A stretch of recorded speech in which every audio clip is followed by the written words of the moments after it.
na ako sa 21 First. Papunta ako ngayon sa Shinagawa para sa aking eye check-up, and kung magiging okay yung assessment, mag-go na rin ako sa procedure or operation. Nandito ako ngayon sa branch nila sa Ortigas. Ay, ito na.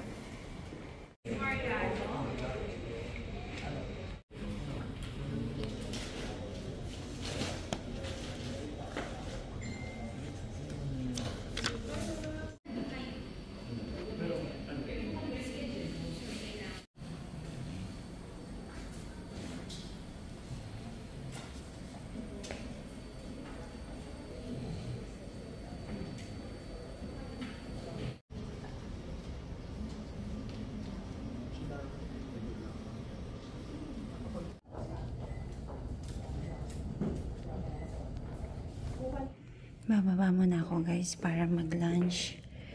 May pinatak lang na gamot sa akin.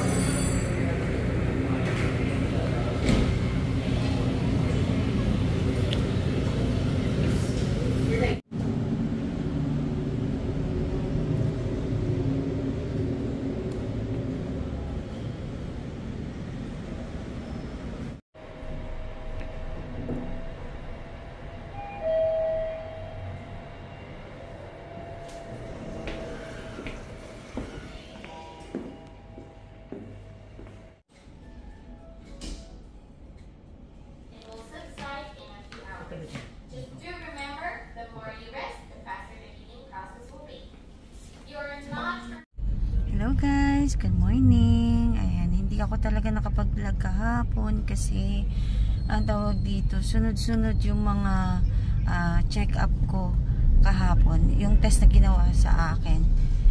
Kalwa pag tinawag ako, ilang minutes lang tawagin ulit para sa sunod na test or procedure na gagawin. So, ayan, may konti pang applicant na literal na napapapikit ako. So, wala pang 24 hours no, nung simulang na-LASIK ang mata ko. Pero, para may idea kayo kung ano yung mangyayari after na LASIK or before na LASIK, tsaka yung during nung mga test na gagawin, i-details ko sa inyo. So, wala lang ako dun talagang clip kasi busy sa loob, tsaka hindi na rin ako nakapagpaalam dun sa loob kung pwede akong mag-clip or mag-video. So, okay na lang din. Ina-narrate ko na lang talaga sa inyo. So, bago kami pumunta doon, initially talaga, nagpaano na si daddy. Nagpa-appointment na siya, tumawag siya. Pwede doon mag-walk-in, pwedeng magpa-appointment or magpapa-schedule ka kung kailan ka pupunta. Tapos bibigyan ka nila ng oras. May dalawang branch, meron sa Taguig at meron sa BGC. Meron sa Pasig, sa Ortigas, tapos meron sa BGC. Ayan yan. Tapos, so, dahil ang work ni daddy nasa Ortigas lang, mas pinili namin yung sa Ortigas na branch. So, yun nga, dahil sa Ortigas kami, mas malapit kasi nga. So, naka-appointment kami doon ng 10 AM. So, pagdating ko doon, may pifill upan ka muna na para siyang details mo. Tapos, parang sort of interview na din kasi sa yun. Kasi hindi ka na talaga literal na interviewin ng doktor. Parang yung mga possible question na itatanong sa inyo, nandun na yun sa pipirmahan mo. So, sasagutan mo na lang. Tapos, yun, after mong masagutan yun, ipapasa mo na agad yun sa reception, hihintay mo na natawagin ka. So, yun yung matagal na part. So, kaya kailangan, may baon kayong power bank. Tapos, ayun, mamaya sasabihin ko din kung ano yung mga kailangan. Tapos pag natawag ka na, ang unang gagawin sa'yo ay merong ipapatak sa mata mo. So, hindi ko alam kung anong yun, pero basta't merong ipapatak sa mata mo. Tapos, pagkatapos patakan, pahinga ka lang ng seconds lang actually. O wala pa yatang, basta ganun, sobrang mabilis lang. Merong 3 machine na sunod-sunod na, hindi ko kasi alam mga tawag doon, na doon ka mag-undergo ng test. Yun sa una, hiniram yung eyeglasses ko, chinek yung grado ko sa computer, tapos chinek din yung sa salamin ko. So sabi nga nila, iba daw yung grado ko sa computer, iba daw yung sa salamin ko. Mas mataas kasi yung sa salamin ko, kasi nung manual check up din naman ako is mas komportable kasi yung nakalagay na grado doon sa salamin ko. Tapos pumunta na ako doon sa next machine. Ano yun? Yung next machine na yun, meron doon, tawag dito, parang merong bigla ka magugulat kasi parang may i-spray na parang tubig, pero hindi naman siya mahapdi, hindi naman siya masakit. Sa magugulat ka lang kapag na may parang umi-spray sa mata mo. Yun yung sa second machine. Sa third machine, parang may may lights na iilaw-ilaw sa mata mo na color white. So okay, after nun, pahinga ulit. Hintayin ka ulit na tawagin. So yun yung matagal, yung tatawagin ka. Tapos yung kasi marami halos araw-araw daw, madami doon pumupunta eh. Yung iba siguro doon follow-up check-up na lang, tapos yung iba talaga for surgery. Tapos after nung na yun, 3 test na ginawa sa akin doon sa parang computer nila, ang next step, test naman sa dark room. So may tinatawag silang dark room. Doktor talaga sa mata yung gagawa ng procedure. So hindi siya mga staff. Doktor talaga mismo. So nung nandun na kami, tinawag na ako ulit, nandun na kami sa dark room. 2 machine naman ang mag-undergo ka ng test. Yung una, masakit sa mata. Actually hindi siya masakit. Literal na parang masisilaw ka, pero hindi yung silaw mo, pwede ka naman kumurap-kurap. Pero kapag yung may kukunin na sila na yung checking na sila sa mata mo, titiisin mo na naka-open wide hanggat sa kung anong kaya mong i-open na sa mata mo. Tapos may yung parang pahaba na light color na ilaw na magaganyan-ganyan sa mata mo. So right and left ng mata mo ang gaganunin. So after ko doon, natapos na ako din sa test na yon. Sa next machine na ako, pero dark room pa rin. Ano naman yun? Dito medyo ilang minutes namin to ginang procedure na to doon. Kasi yung machine na yun, ipapasok mo yung mata mo. Yung gaganong ka. Tapos meron kang bilog na makikita na circles na naka-red. Ano yun, bale kung susumahin mo, naka 2 sets ako doon. Yung sa unang sets na right and left, ano yun parang may simpleng titingin ka lang, open wide lang ang gagawin mo sa mata mo. Tapos yung second, doon pa din sa machine na yon, may konting ipa-flash na lights, pero makikita mo pa din yung red lining na yun. So hindi ko talaga siya ma-explain kasi doon mo lang talaga siya may experience sa loob kapag ginagawa na yung procedure. So after ko doon sa dark room, rest ulit. Tapos yung pinatak sa akin, habang tumatagal, wala na akong nakikita. Ang nangyari, sabi niya sa akin, after 30 minutes ulit, babalik ako doon. So may pinatak nga sa akin na gamot na akala ko kaya kong mag-isa, hindi pala. So mas advisable na kung pupunta kayo doon, may kasama kayong isa. Kasi yung pinatak na yun na gamot sa akin, totally magbe-blur yung paningin mo. So dahil nga sa sobrang labo na ng mata ko, to the rescue na, humingi na ako ng saklolo. Kasi mag-isa lang ako, kasi kala ko kaya ko. Kala ko madali lang. Akala ko pag na-lazy ka, normal ka pa din. Yung normal mong paningin, okay na okay. So hindi pala. So dahil wala na makita, at sabi, mag-lunch ka muna. So nagmadalian na akong lunch, 30 minutes ang binigay sa akin siguro dahil din sa gamot. Ayun na nga, dahil si daddy lang malapit sa area, na-rescue naman niya agad ako. Pumunta na siya doon bago pa ako operahan. Pero buti na lang, naisip ko na kaagad na pasunurin na siya. Pero kasi talagang maiisip mo na kailangan mo ng kasama dahil wala ka na makikita. Sobrang labo na. Pag nagsuot ka naman ng salamin, mas lalong malabo. Kung alam nyo yung smoke glass, kapag nakasuot ka ng salamin, ang itsura ng paningin mo, yung parang smoke glass, wala ka na makikita. Pag nagtanggal ka naman ng salamin, mayroon kang konting maaaninag, pero sobrang labo. Na to the point, mahihirapan kang maglakad kasi wala ka nang makikita halos. So, kaya kailangan may kasama kapag pupunta. So, masyado kong na-underestimate na kaya ko. In-underestimate ko yung situation kasi kala ko nga kaya ko, pero hindi. Kapag naipatak na yung gamot na yun, lalabo na yung mata nyo. So, di yun na nga. Ilang minutes ako naghintay nun kasi after 30 minutes, kumain ako.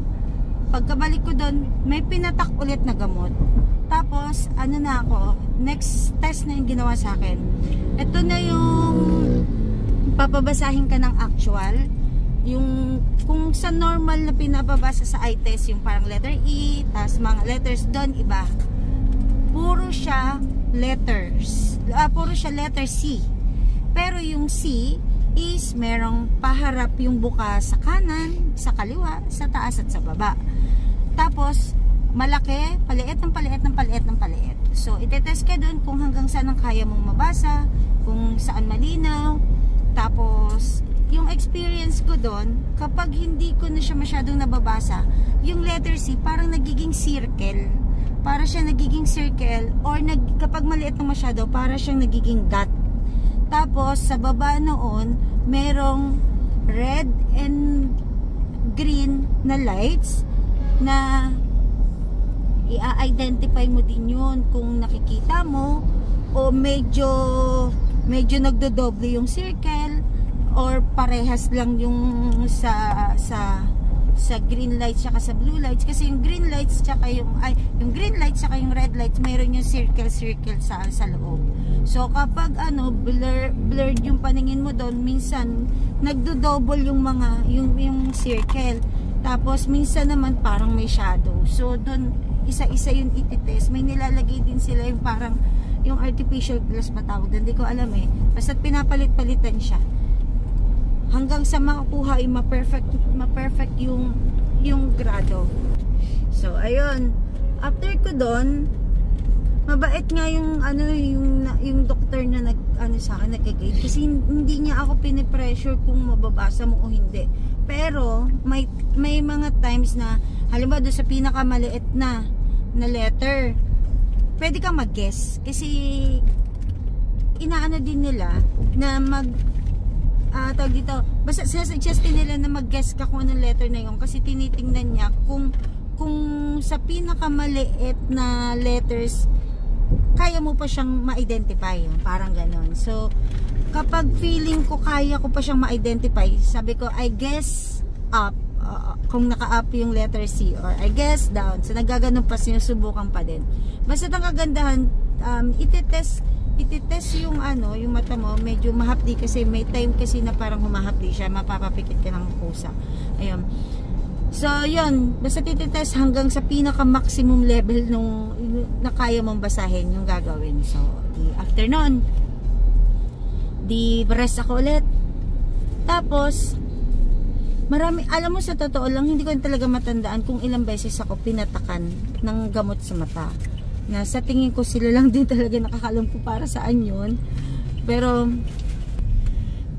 sa tingin ko yun, preparation yun, yung mga pinapatak, preparation para talaga sa eye surgery na, doon sa pinaka LASIK surgery na. Edi eto na nga, kailangan ko pumikit-pikit kasi mahapde eh. Yun, so di gano'n na nga. After nun, wait ako ulit. Nasa ibang waiting area na ako. Ito na yung stage na naghintay ako, pero meron sa inyong mag-interview. Ito ay parang specialista nila. Ano to? Foreigner lang to, pero ang galing nila. Nagtatagalog paminsan-minsan. Tapos, medyo mabilis magsalita, pero maintindihan mo naman kasi nagtataglish. I-explain niya yung kondisyon ng mata mo. So, ito na yung tinatawag nilang final assessment. Ito na yung pang 5th assessment ko or test ko na doktor na specialista na mismo yung sa akin, nag-handle sa akin. Tapos yun nga, in interview, tinest din ako doon. pinaano ko ulit doon, yung tinestin ako ulit doon sa computer. Tapos doon niya i-explain yung kung tatanungin kasi kung nagda-drive ka. So sabi ko nagda-drive po ako. Sabi niya, meron tayong mga may experience na iba't ibang klaseng lights. 5 yung binanggit niya na yon. Pero hindi ko na masyado siya maalala kasi nag-focus na lang ako doon sa lights na na-experience ko. Kasi tatanungin doon sa 5 lights na yon, ano doon yung na-experience ko kapag suot ko pa yung glasses ko. Kasi sabi nila kung ano yung grado mo sa glass mo o ano yung paningin mo nung nakasalamin ka after ng LASIK, ganun din kasi may experience mo. So, doon sa 5 na yun na lights, tinanong niya ako kung nagda-drive ako at may tumapat sa akin na ilaw, ano yung hitsura sa paningin ko. So, ang naging hitsura doon sa paningin ko, yung parang cloudy. Meron din si Calistar may ganon. Pero hindi ganon kasi yung experience ko kasi ako nakikita ako. Yung parang parang may blurred at saka parang, blurred tas ng star. Hindi ganon sa akin. Ang sa akin, yung pag nasilaw ako, kalat yung liwanag na para siyang cloud. Ganon yun sa akin. Pero 5 klase yun na lights. So, dahil yun lang ang natandaan ko kasi yun yung intended para sa akin kasi yun yung na-experience ko pag natatapatan ako ng lights. So, na-identify agad yun ni Doc, ng specialista na, sige, eto yung level ng yung situation ng mata mo. Di, okay na. Na-identify na. In-explain niya din sa akin ang before and after surgery na possible mong maramdaman. Ano sa'yo? Ayun, tapos pinaliwanag na sa akin ni Doc na may dalawang surgery yung gagawin sa akin. Okay. Hindi, dahil nga eto pa, dahil may history ako na nagsuot ako ng contact lens, naging manipis. Hindi ko to guys masyadong ma-explain sa inyo medically kasi di naman ako into medical. Base lang to sa experience ko tsaka sa pagkakaintindi ko doon sa explanation ni Doc. Meron silang tinatawag na percentage na kailangan yung tissue na yon nasa at least level 80% para ikaw ay ma-qualified sa LASIK at sa sa mga future eye surgery na pwedeng LASIK din na pwede ka pa sa mga ganon kung yung tissue na yun or reflex ng mata mo na yun is makapal pa. So sa akin, wala na sa level na yun. So kaya ang surgery na in-advise sa akin is, yung isang surgery is para maging malinaw yung mata ko, at yung surgery na kailangan maging 80% o lumabas sa 80% yung tissue ng mata ko. So yun yung dalawa. So okay, after nun, dahil na-identify na-assess na kung ano yung condition ng mata ko at kung ano yung kailangan ng mata ko na surgery, after nun, ipapasa ka na nila sa staff nila. So, yung staff nila, parang yun na din yung marketing na mag-e-explain sa'yo kung magkano magiging package mo dun sa mga surgeries na kailangan mo.